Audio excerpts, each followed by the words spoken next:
اس حصوں میں کافی زیادہ پھل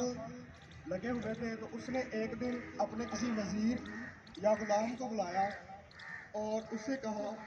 کہ یہ ٹوکری لو اور اس کے اندر بہترین اور عمدہ قسم کے پھل بھر کے لاؤ، اور بدلے میں تمہیں بہترین انعام سے نوازوں گا۔ تو وہ وزیر خوش ہوا اور اس نے کہا کہ میں یہ کام کروں گا، لیکن بادشاہ نے کہا کہ اس کے لیے تمہیں ایک شرط پہ عمل کرنا پڑے گا۔ وہ شرط یہ ہے کہ تم باغ کے جس حصے میں سے گزر جاؤ گے اس حصے میں واپس نہیں آ سکتے، یعنی کہ اگر ایک حصے میں سے تمہیں پھل پسند نہیں آیا، تم اگلے حصے میں چلے گئے تو واپس اس حصے میں آ کے پھل نہیں توڑو گے۔ تو اس نے کہا ٹھیک ہے، مجھے منظور ہے، اور وہ چل دیا ٹوکری لے کر باغ کی طرف۔ پہلے حصے میں گیا تو اس کو کوئی پھل پسند نہیں آیا، تو دوسرے حصے میں چلا گیا۔ دوسرے حصے میں یہ سوچ کر بھی اس کو کوئی پھل پسند نہیں آیا کہ ہو سکتا ہے اگلے حصے میں اس سے زیادہ بہترین اور عمدہ قسم کے پھل لگے ہوں، تو میں بہترین اور عمدہ قسم کے پھل توڑ کر بادشاہ کو خوش کر دوں گا اور بدلے میں مجھے بہت زیادہ انعام ملے۔ اس طرح سے کرتے کرتے وہ تقریباً باغ کے ہر حصے میں سے گزر گیا، لیکن کوئی بھی پھل اس کو پسند نہ آیا۔ اور جب وہ باغ کے آخری حصے میں پہنچا تو وہ دیکھ کر حیران اور پریشان رہ گیا کہ آخری حصے کے اندر کچھ بھی نہ تھا، بالکل وہ خالی تھا۔ تو وہ بڑا پریشان ہوا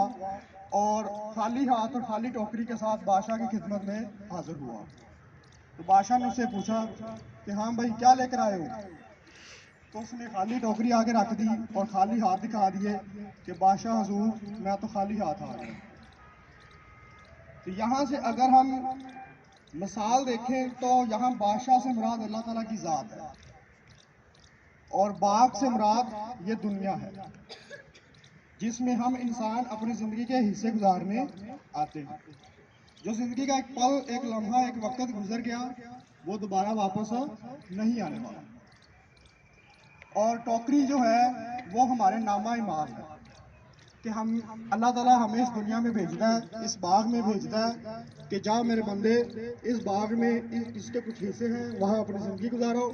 اور اس ٹوکری کو نامہ اعمال سے بھر کر لاؤ۔ لیکن ہم انسان کیا کرتے ہیں؟ ہم انسان بھی اس وزیر کی طرح ہی کرتے ہیں کہ روز زندگی کا کوئی نہ کوئی وقت، کوئی نہ کوئی دن ضائع کر دیتے ہیں یہ سوچ کر کہ میں کل سے کروں گا، کل سے کروں گا، کل سے نیکیاں کروں گا، کل سے اچھے اعمال کروں گا۔ ہم ایسے کرتے کرتے اپنی ساری زندگی گزار دیتے ہیں، اور ایک ایسا وقت آ پہنچتا ہے کہ جب موت ہمارا مقدر بن جاتی ہے، اور پھر اللہ تعالیٰ کے حضور ہم خالی ہاتھ اور خالی اعمال کے ساتھ وہ خالی ٹوکری لے کر حاضر ہوتے ہیں۔ تو ہمیں چاہیے کہ ہم کل سے سوچنے کی بجائے کہ میں کل سے کروں گا، یہ سب کچھ ہم آج سے ہی سٹارٹ کریں، اللہ تعالیٰ کی عبادت کریں،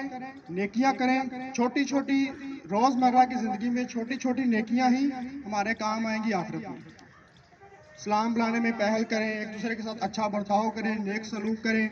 ٹھیک ہے، کسی کو گالم گلوچ نہ کریں۔ اس طرح کی نیکیوں سے ہی ہمارے نامہ اعمال بھریں گے اور آخرت میں ہم سرفروش ہوں گے۔